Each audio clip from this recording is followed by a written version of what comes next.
Hi everyone, it's Rob Watson, the module leader for TECH3501, and this is the introductory overview video for the second lecture in our brand new lecture series.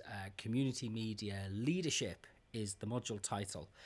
And this week what I want to talk about is following on from last week's lecture where we kind of discussed some of the key principles and issues associated with community development, kind of like the broad overview to remind us of and recap some of the issues that we talked about last year.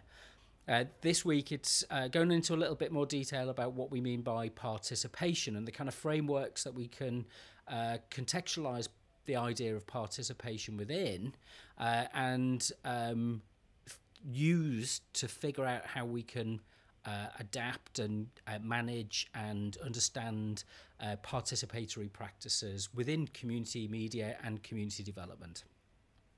So this is based on some research work that I did over the summer, some writing I did over the summer.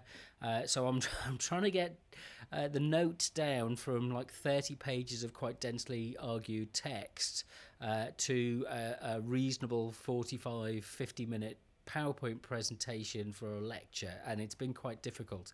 So I kind of, in a way, I've kind of given up trying to edit and condense, and I'll kind of do that on the fly at the lecture. But there's a copy of the original chapter section that I wrote, which is up on the wiki. So I've done some PowerPoint presentations and the notes for the lecture with any diagrams, as usual, will be posted to the wiki as well. So the kind of key issues that we're talking about is there's a kind of an idea within some of the literature and some of the schools of thought about community media and community development that participation in itself is a process that drives social change. And I want to unpick that a little bit in this lecture in order to be able to kind of look at some of the issues that might be said about participation, what it can achieve, what it can do, what it brings about, and actually start to put that in a slightly different framework, in a slightly different context. And the context we'll put it in is the idea that actually participation is a neutral social process, but it's dependent on the context and the goals and the drives of the people who seek to encourage change, bring about participation, which is what we should be paying attention to. And this builds on the work of the ethnographic theorist, social commentator Herbert Blumer, who coined the term symbolic interactionism, which is a key research methodology that we might look at some point. Otherwise, what Blumer argues is that participation in itself is neutral, but when it enters, when the kind of the participatory practices, if you like, when they enter into group life, they have a particular effect. And what we have to do is we have to be observant, and we have to inquire as to what those effects are. We have to be empirical observers. So it's no use proffering a set of thoughts and impressions and hypotheses.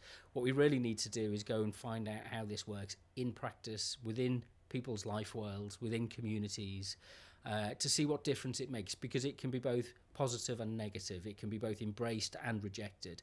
It can be both exciting and dull. There's no guarantee that the way that people actually take up participatory practices and opportunities and mindsets is that it actually relates to anything which is fixed. It's indeterminate. It's contended. It's contentious. It's up for grabs.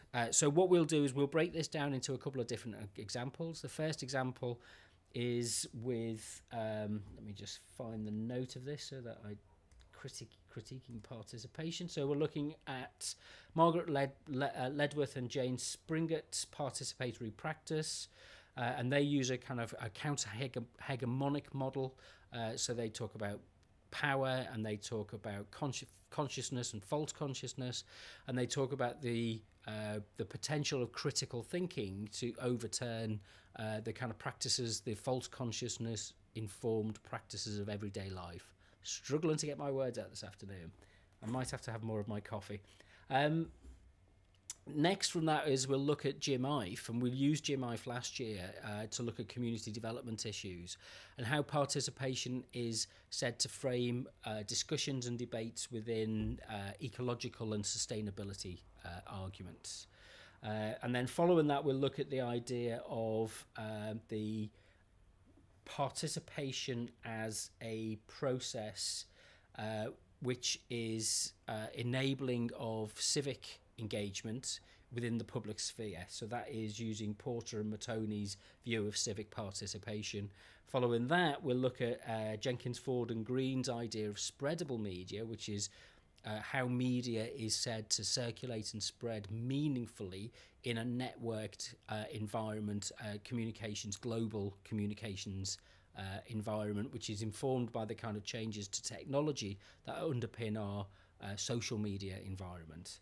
And then finally, Deleuze and Guattari's idea of the rhizome and the arbolic forms of media, and how a change from something which is located, if you like, locally or globally, and how the two can interact without being thought of as being structured, or structured in a way which is linear. This is a kind of non-linear form of structuration within a global context. So we'll kind of think about these things in their broad terms, and we will open it up to discussion to how can we resolve some of these issues in our practices. So what's the kind of framework that we need to think about? And so what we'll look at next week is the idea, and we touched on this last week, is the idea of roles within community media.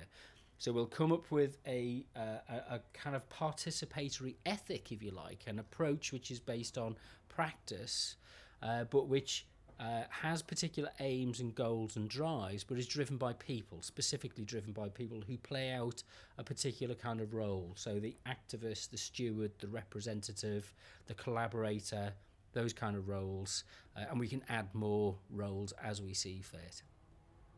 So a lot to get through. It's going to be quite a theory heavy, ideas heavy, let's call it that way.